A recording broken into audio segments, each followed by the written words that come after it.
नमस्कार, राष्ट्रबोध से मैं पवन केसवानी। सभ्य कहलाने वाले हमारे समाज में कोई आतंकवादी बनकर खुलेआम कहे कि हमारे देश का प्रधानमंत्री नालायक है और यहाँ तक हमारे आराध्य बजरंगबली के अस्तित्व को भी चुनौती दे, वह भी खुलेआम डंके की चोट पर। छत्तीसगढ़ के मानपुर मोहला जिले में ऐसी घटना हुई। वैसे तो इस घटना की चर्चा उतनी नहीं होती यदि उस वक्त मंच पर राज्य मंत्री का दर्जा प्राप्त विधायक संसदीय सचिव इंद्रशाह मंडावी नहीं होते। उनकी मौजूदगी में एक विकृत मानसिकता के व्यक्ति सरजू टेकाम ने ये सब बातें कही है, खुलेआम कही है। वह वीडियो तेजी से वायरल हो रहा है। इसे सुनकर शायद आपको अपने कानों पर यकीन नहीं होगा कि कोई खुलेआम कैसे हमारे देवी देवताओं को अपमानित कर सकता है। देश के प्रधानमंत्री के लिए ऐसी अपमानजनक भाषा कह सकता है। योजना चला रहा है, बेटी बचाओ बेटी आंदोलन, बेटी पढ़ाओ करके बेटी पढ़ाओ आंदोलन चला रहा है। नालायक साला, पता है ना आप लोगों को? कितने लोगों को पता है नरेंद्र मोदी की पत्नी है यशोदाबेन? 2014 में पता चला कि यशोदाबेन उसकी पत्नी है करके। वो बेटी बचाने की लड़ाई लड़ रहे हैं। जिस समय 4 मई को मणिपुर में जब पूरा मणिपुर जल रहा होता है तो ये नरेंद्र मोदी गद्दा पकड़ के बजरंगबली बन के घूम रहा था कर्नाटक में।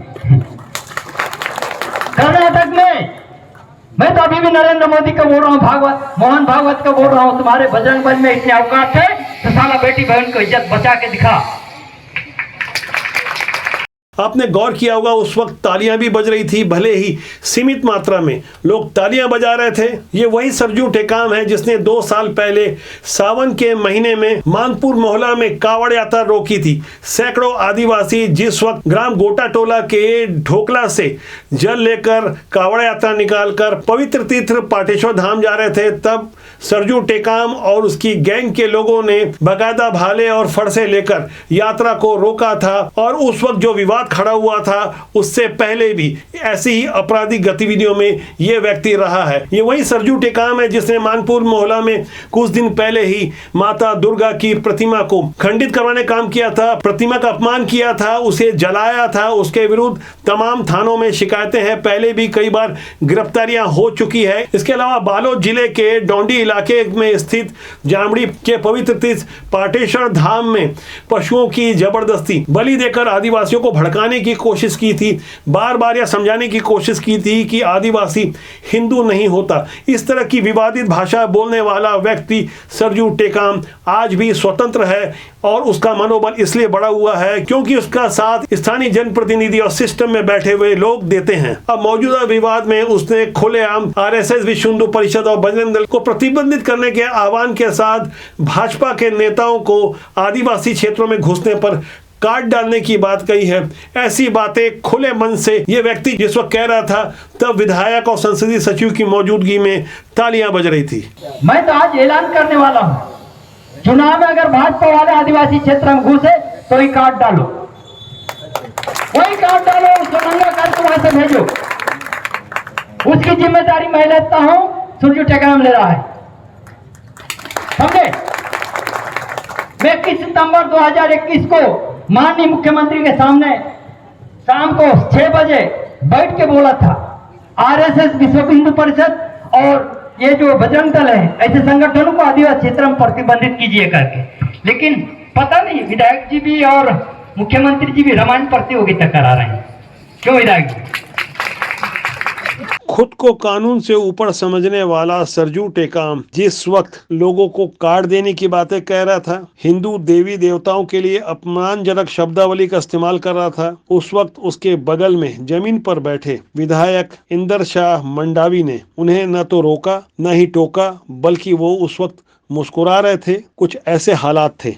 छत्तीसगढ़ की धर्मभीरू देशभक्त आदिवासी जनता को भड़काते हुए ये देशद्रोही सरजू टेकाम कानून की दुहाई दे रहा था। आर्टिकल 19 का पैरा 5 और 7 समझाते हुए इसने विधायक इंद्रशाह मंडावी की मौजूदगी में उन्हें चुनौती दी कि क्या कांग्रेस के बायलॉज में ऐसा लिखा है जैसा वह दुहाई दे रहा था।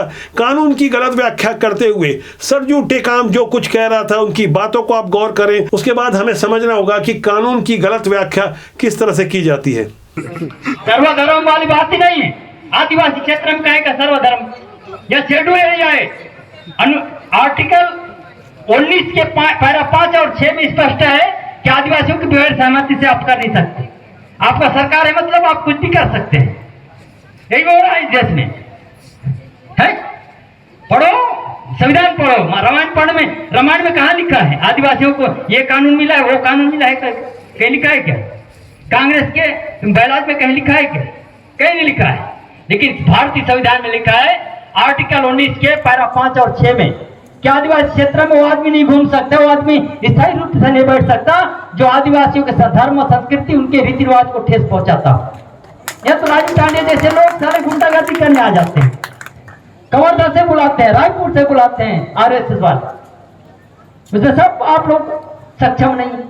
यह पहला मौका नहीं है जो नक्सलियों के समर्थक या यूं कहा जाए कि सही अर्थों में नक्सलियों के छद्म रूप में सरजू टेकाम जैसे लोग भोले भाले और कम पढ़े लिखे आदिवासियों को कानून की जानकारी नहीं होने का फायदा उठाकर गलत तरीके से कानून समझाते हैं। भारत के संविधान के बारे में आधी अधूरी जानकारी को इसी ढंग से प्रस्तुत किया जाता है। जिस आर्टिकल 19 की धारा 5 और 6 के बारे में बताया जा रहा था, वस्तुतः उसमें ऐसा कहीं उल्लेख ही नहीं है जैसे यहाँ भड़काने की कोशिश हो रही थी। आर्टिकल 19 की उपधारा 5 में लिखा है कि उक्त खंड के उपखंड में कुछ भी मौजूदा कानून के संचालन को प्रभावित नहीं करेगा, जहाँ तक राज्य को किसी भी कानून के अभ्यास पर उचित प्रतिबंध लगाने से रोकता है। उक्त उपधाराओं द्वारा प्रदत्त अधिकारों का या तो आम जनता के हित में या किसी अनुसूचित जनजाति के हितों में सुरक्षा के लिए लागू होगा। इसी तरह भारतीय संविधान की अनुच्छेद 19 की उपधारा 6 में उल्लेखित किया गया है, जहां तक यह राज्य की आम जनता के हित में उचित प्रतिबंध लगाता है या कोई कानून बनाने से रोकता है, उक्त उपधाराओं द्वारा प्रदत्त अधिकार का प्रयोग और विशेष रूप से उक्त उपधारा की कोई भी बात किसी भी मौजूदा कानून के संचालन को प्रभावित नहीं करेगा, जहां तक इसका संबंध है, या तो राज्य को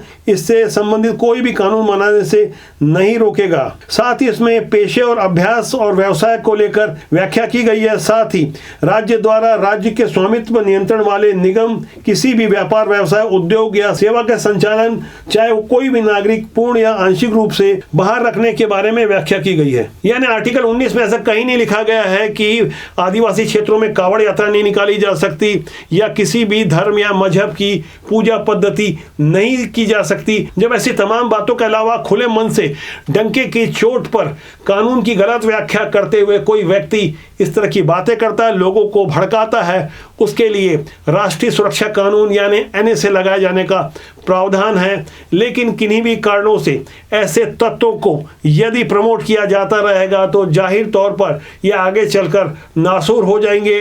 देश की एकता और अखंडता के लिए ऐसे विभाजनकारी तत्वों को सख्ती से कुचलने की आवश्यकता है। 30 जुलाई को मणिपुर हिंसा के संदर्भ में दिए गए इस बयान के विरुद्ध स्थानीय सांसद संतोष पांडे और भाजपा के प्रदेश अध्यक्ष अरुण साव का वक्तव्य आया है। उन्होंने सरकार को चुनौती दी है कि सरजू टेकाम के विरुद्ध कार्रवाई की जाए। फिलहाल कोई कार्रवाई नहीं की गई है। आने वाले दिनों में विधानसभा चुनाव है, महज 3 महीने के आसपास का समय बचा हुआ है। ऐसे में राजनीतिक कारणों से यदि कोई कार्रवाई की भी जाती है या कार्रवाई नहीं की जाती है, इसे लेकर आम जनता की ओर से तीखी प्रतिक्रिया आ रही है। सोशल मीडिया का दौर है, लोग अच्छी तरह समझ रहे हैं, वो अलग बात है। आम जनता का रिएक्शन मतों के माध्यम से आता है। चुनाव से पहले छत्तीसगढ़ की राजधानी रायपुर की सड़क से ऐसी ही कुछ राजनीतिक तस्वीरें देखने को मिली। आम जनता का ध्यान खींचने के लिए विधायक और संसदीय सचिव विकास उपाध्याय ने सिलेंडर के ऊपर एक व्यक्ति को लेटाकर उसे शव का रूप दिया गया, उसकी अर्थी सजाई गई, उसमें फूलों की जगह टमाटर सजाया गया और यह समझाने की कोशिश की गई कि देश में महंगाई बढ़ गई है। ऐसी हरकतों से जाहिर तौर पर जनता में आकर्षण तो बनता है, चर्चा मिलती है, वार पलटवार होते हैं। इस घटना को लेकर भारतीय जनता पार्टी की ओर से भी प्रतिक्रिया आई है और पूछा गया है कि घोषणा पत्र में 4 सिलेंडर मुफ्त देने का वादा किया गया था।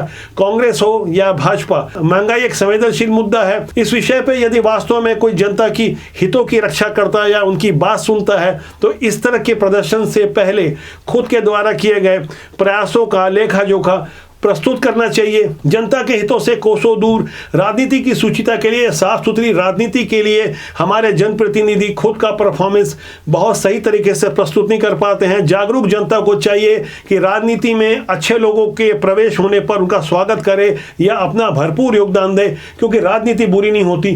राजनीति में काम करने लोग अच्छे या बुरे होते हैं। देश और समाज की भलाई के लिए साफ सुथरी राजनीति को प्रमोट करना आवश्यक है। आज के अंक के लिए इतना ही। मेरा आपसे आग्रह है कि आप चैनल को देखें, लाइक करें, शेयर करें और सब्सक्राइब करना ना भूलें, जिससे आपका और हमारा साथ ज़्यादा लंबे समय तक मजबूती से बना रहे। नमस्कार।